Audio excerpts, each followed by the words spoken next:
In this video, I'm going to show you how to make a Polaroid-style picture using Google Gemini.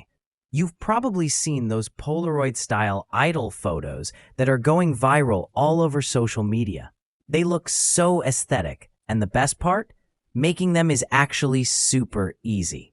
So let me show you exactly how to do it, step by step.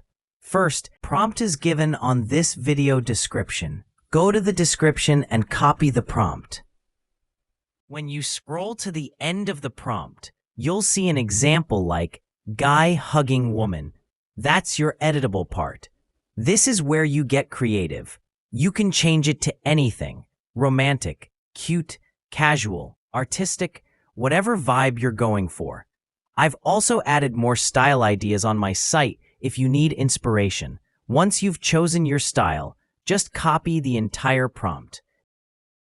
Next, open Google Gemini and choose the Nano Banana feature. Upload your photo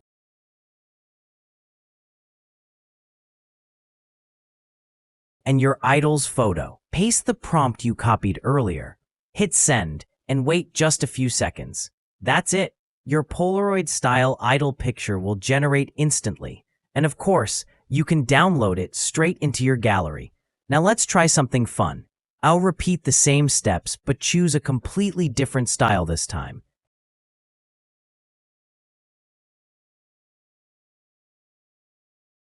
And boom, look at that. It turned out exactly the way I imagined. So cool, right? So if you've been wondering how everyone is creating these viral Polaroid idol edits, now you know the secret. It's super fast, super easy, and honestly, kind of addictive. If you found this video helpful, don't forget to like, subscribe, and hit the notification bell for more tutorials updates. Thanks for watching.